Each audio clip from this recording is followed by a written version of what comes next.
Capítulo 4. Límites relativos y mínimos. Para comenzar, daremos un pequeño contexto de lo que son los bígrafos. Los bígrafos nos ayudan a representar la conexión entre dos conjuntos diferentes de elementos. Por ejemplo, una red de computadores podría tener dos conjuntos, uno para las computadoras y otro para los usuarios. Los bígrafos nos permiten mostrar cómo se relacionan los computadores con los usuarios, es decir, qué usa qué computador y viceversa. El análisis estructural de los bígrafos es más complicado que el análisis de términos algebraicos o árboles. En matemáticas, los árboles tienen una propiedad interesante. Si tienes dos subárboles de un árbol más grande, o bien están completamente separados o uno está completamente contenido dentro del otro. Sin embargo, esta propiedad no se aplica a los bígrafos.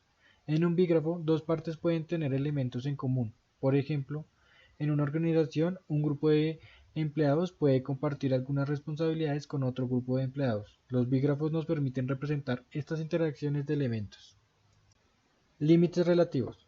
Un límite relativo es una forma de relacionar dos partes de un bígrafo de manera especial. Si tienes dos partes de un bígrafo llamadas flechas, denotadas como F0 y F1, también tienes otro componente llamado cospan, denotado como G. Entonces, G es un límite para F si las composiciones de G0 con F0 y G1 con F1 son iguales. En otras palabras, G0 compuesto F0 igual a G1 compuesto F1. Para esto, imagina un bígrafo donde F0 y F1 son flechas que representan dos rutas diferentes desde un punto A hasta un punto B en una ciudad. Si tienes un cospan G que conecta el punto B con dos lugares diferentes, digamos X y Y, entonces G0 podría ser la forma en que llegamos de B a X y G1 podría ser la forma que llegamos de B a Y. Si G0 compuesto F0 y G1 compuesto F1 son iguales, entonces G será un límite relativo para F. Expulsiones. Una expulsión para un conjunto de flechas F es un límite H para F, pero con una condición adicional. Esta condición adicional establece que si tienes cualquier otro límite G para F, entonces debe existir una flecha única H que conecte H con G de manera específica. G es una expulsión para F si cumple la condición adicional. Si tienes otro límite H para F, entonces debe existir una flecha única H que conecte G con H de manera específica. Continuando con el ejemplo anterior, si G0 es un límite relativo para F, entonces también es una expulsión para F si cumple con la condición adicional. Si tiene otro límite H para F, entonces debe existir una flecha única H que conecte G con H de una manera específica. Esto asegura que G es una relación única y especial entre las partes del bígrafo. En resumen, estos conceptos se utilizan en la teoría de bígrafos para entender cómo diferentes partes de un bígrafo se relacionan entre sí y cómo estas relaciones pueden ser únicas y específicas en ciertos casos. Expulsiones relativas. Relative pushouts, RPO. Para efectos de lectura les diremos RPOs. Dado un G flecha como límite para un F flecha, un límite para F flecha relativo a G flecha es un triple H flecha H de flechas tales que H flecha es un límite para F flecha y H compuesto H flecha es igual a G flecha.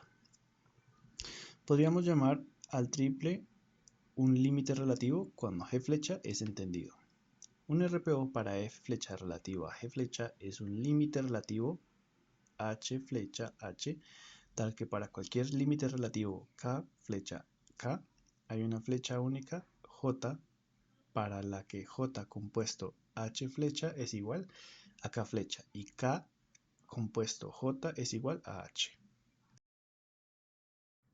Decimos que una precategoría tiene RPOs si cuando el span tiene límite también tiene un RPO relativo a ese límite. Frecuentemente se omite la palabra relativo, por lo que H flecha H es llamado un límite o RPO de F flecha a G flecha. La noción más usada, pushout, es un límite H flecha para F flecha tal que para cualquier límite G flecha existe un H que hace que el diagrama conmute. Por esto un pushout es un límite menor, mientras un RPO provee el mínimo límite relativo a dado límite G flecha. Bueno, para introducir la noción 4.4, es decir, el input-out, debemos partir de dos elementos principales. F, es decir, la pareja de arrows F0 y F1, es un span. Entonces comparten el mismo dominio. F0 y F1 comparten el mismo dominio. El otro elemento es G, es decir, la pareja de arrows G0, G1, que comparten el mismo codominio. Entonces ahora, partiendo de este hecho, de estos dos elementos, podemos introducir un nuevo elemento, que es la tupla de tres elementos de G, es decir, G0, G1, y aparte la identidad del objeto bota. Entonces podemos decir que si esta tupla de tres elementos es un RPO de G de F a G, entonces G es considerado un idem pushout para F. La primera propiedad de los push-up relativos nos indica que si existe un push-up relativo de F flecha a G flecha, este es único hasta el isomorfismo. Esto nos indica que si tenemos un push-up relativo conformado por H flecha y otro push-up relativo conformado por K flecha K, tenemos que hallar un isomorfismo que nos lleve del objeto mediador H al objeto mediador K. Y este tiene que cumplir la propiedad de que K flecha es igual al isomorfismo compuesto por H flecha y que H tiene que ser igual a K compuesto por el isomorfismo. La segunda propiedad nos indica que si tenemos que H flecha H es un push-up relativo de F flecha a G flecha, entonces H flecha es un idem push-up para F flecha. Esto lo tenemos que comprobar hallando un L flecha que sea igual a un X compuesto por K flecha, donde también se tiene que cumplir que H es igual a H compuesto por L compuesto por X, y con esto nos da a entender que L compuesto con X es la identidad, generando así que H flecha sea el idem push-up para F flecha. La propiedad número 3 nos dice que si H flecha es un idem push-up para F flecha y existe un push-up relativo de F flecha a la composición de H con H flecha, entonces la tripla H flecha H es su push-up relativo. Para comprobar esto, suponemos que K flecha K es un push-up relativo, y dado que H es un idem push-up, entonces H flecha H es un límite relativo para F en relación con la composición de H con H sub 0 y H con H sub 1. Entonces para esto existe un X tal que X compuesto con K flecha es igual a H flecha y la composición de H con X es igual a K. Ahora tenemos que K flecha X es un límite para F flecha relativo a H flecha. Como H flecha es un idem push-up, entonces H, el elemento H, es el codominio de H flecha. Esto indica que existe un Y que nos cumple que la composición de Y con H flecha es igual a K flecha y la composición de X con Y es la identidad de H. Ahora, como K flecha K es un push-up relativo, podemos aplicar la propiedad número 2 y podemos decir que K flecha es un idem push-up. Dado H flecha y Y es un límite para F relativo a K flecha, podemos deducir que existe un único Z tal que la composición de Z con K flecha es igual a H flecha y la composición de Y con Z es la identidad de K. Como ya tenemos definido X, Y y Z, podemos decir que X compuesto Y es la identidad de H y Y compuesto Z es la identidad de K. De esta forma deducimos que X es igual a Z, lo cual se puede observar en la gráfica. Con esto tenemos que X o la flecha X nos lleva de los objetos K a H, indicándonos que este es un isomorfismo con una inversa Y. Entonces, dado que K flecha K es un push-up relativo, podemos deducir desde la proposición o la propiedad 1 que H flecha H también es un push-up relativo como se estaba requiriendo.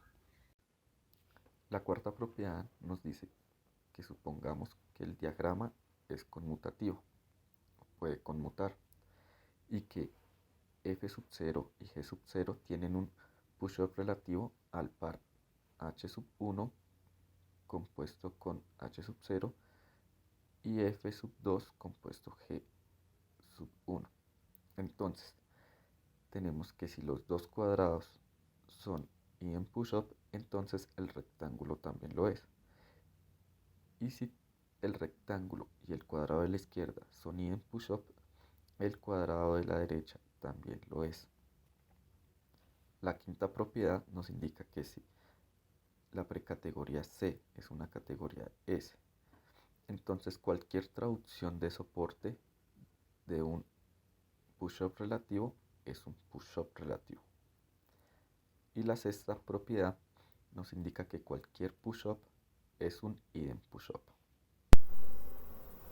Un funtor F de la categoría A a la categoría B es seguro si cumple con las siguientes condiciones. Crea RPOs e isomorfismos. Esto significa que da una asignación de objetos y flechas de la categoría A a la categoría B a través del funtor F. F crea RPOs y también mantiene las propiedades de isomorfismo. En otras palabras, cuando se relacionan objetos y morfismos en A con sus imágenes a través de F en B, se conservan ciertas estructuras importantes. Refleja identidades. Esto implica que cuando una flecha en A se asigna a través de F y se convierte en una identidad en B, entonces esa flecha en A también debe ser una identidad. Refleja productos. Significa que si dos morfismos en A se asignan a través de F y se convierten en el mismo morfismo en B, entonces esos dos morfismos en A también deben ser iguales. Refleja pushouts. Esto implica que si un morfismo en A se asigna a través de F, se convierte en un pushout en B, entonces ese morfismo en A también debe ser un pushout. En resumen, un funtor F se considera seguro cuando preserva ciertas propiedades y estructuras importantes entre dos categorías A y B, y cuando crea relative pushouts e isomorfismos mientras refleja identidades, productos y pushouts. Estas propiedades son esenciales en la teoría de bigrafos y disciplinas relacionadas. La siguiente proposición es importante para derivar sistemas de transición para bigrafos ordenados. Transfiriendo RPOs. Con el funtor F de A a B se crea un RPO y se asume que B tiene RPOs. Entonces, 1. A tiene RP2. 2. El funtor conserva RPOs. Esto es si G flecha, G es un RPO en A para F flecha relativo a H flecha. Entonces, la imagen de G flecha, G a través del funtor F es un RPO en B para la imagen de F flecha a través del funtor F relativo a la imagen de H a través del funtor F. Prueba. La primera parte es inmediata para la definición. Para la segunda parte, primero se construye un RPO K flecha conjugado, K conjugado en la categoría B para la imagen de F vector a través del funtor F relativo a la imagen de H flecha a través del funtor F. Entonces el funtor F crea desde este un RPO K flecha, K en la categoría A para F vector relativo a H flecha. Por la proposición 4.5, este RPO coincide con el RPO dado G flecha, G hasta un isomorfismo entre sus interfaces mediadoras. Por tanto, dado que los funtores conservan el isomorfismo K flecha conjugado, K coincide similarmente con la imagen de G flecha, G, y este último es, por tanto, en sí mismo un RPO en la categoría B. Las últimas 4 condiciones de seguridad, cuando son satisfechas por una disciplina de clasificación, nos permitirán hacer más manejable su sistema de transición derivado. resultará que una clase bastante amplia de disciplinas de clasificación satisfacen las 5 condiciones, incluida nuestra formulación de redes de Petri y CSS en bigrafos. La creación de idem pushups se da mediante un funtor f que tiene que ser seguro, el cual, dadas sus características, genera idem pushups. Entonces, si tenemos un g flecha que limita f flecha y un funtor f en función de g flecha es un idem pushup para el funtor f en función de f flecha, entonces g flecha es un idem pushup para f flecha. Esto lo podemos observar con los siguientes diagramas. En el lado derecho tenemos el funtor f, el cual tiene un pushup relativo conformado por el funtor f en función de g flecha y su identidad. Para que esto se dé, en la categoría inicial debemos tener un pushup relativo, el cual está conformado por h flecha y h, indicando que esta es una preimagen del pushup relativo en el funtor. Como el funtor f nos refleja las identidades, tenemos que el funtor f en función de h tiene que ser igual a la identidad. Para que se dé esto, entonces h flecha tiene que ser igual a g flecha. Esto nos indica que g flecha es el idem pushup de f flecha. Otra de las propiedades que se le puede asignar a los arrows corresponde a la de Hopi-Cartesian. Esta propiedad corresponde, primero, pues hay que tener varios elementos. El primero es un funtor que va de una categoría tipo S de nombre A a una categoría tipo S de nombre B.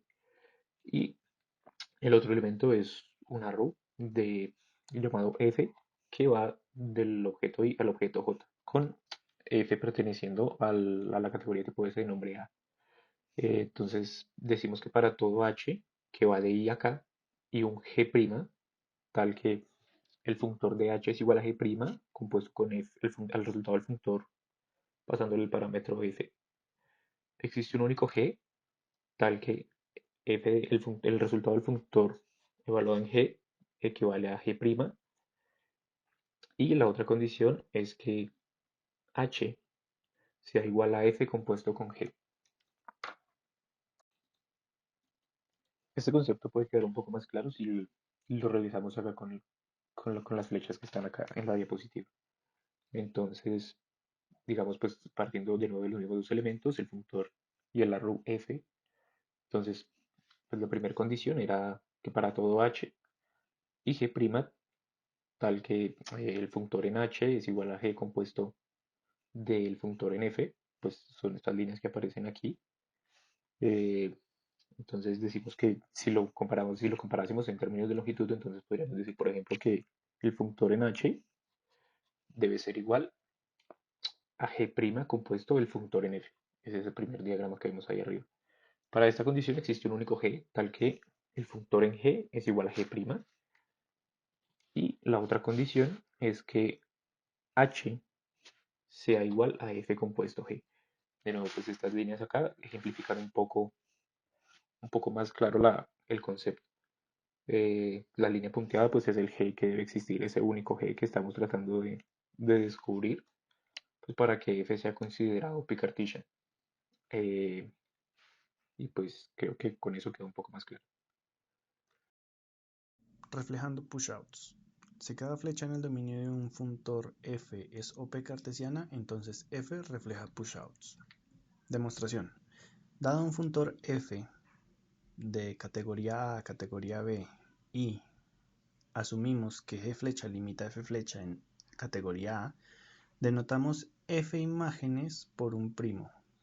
G flecha prima limita a f flecha prima en categoría B, por lo que se asume que este es el pushout.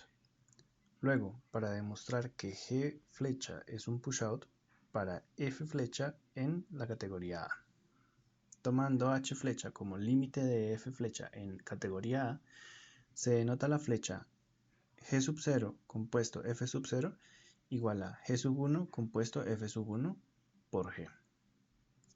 Y la flecha H sub 0 compuesto F sub 0 es igual a H1 compuesto F1 como H. Se requiere un K único que K compuesto G flecha sea igual a H flecha. Es suficiente encontrar algún K que satisfaga estas ecuaciones de unicidad. Ecuaciones de unicidad. Primera, para K', esta será la única flecha en la categoría B, tal que K' compuesto G flecha será igual a H flecha prima. La segunda es que G es OP cartesiana, entonces K es la única preimagen de K', tal que K compuesto G es igual a H. Prueba. Para cada I en el conjunto que contiene los números 0 y 1, dado que G sub I es OP cartesiana, existe una preimagen K sub I de K', tal que K sub I compuesta G sub I es igual a H sub I. Pero estas ecuaciones implican que K sub I compuesto G es igual a H, entonces K sub 0 es igual a K sub 1, dado que G es OP cartesiana y nuestra flecha requerida es K igual a K sub 0 por definición igual a K sub 1.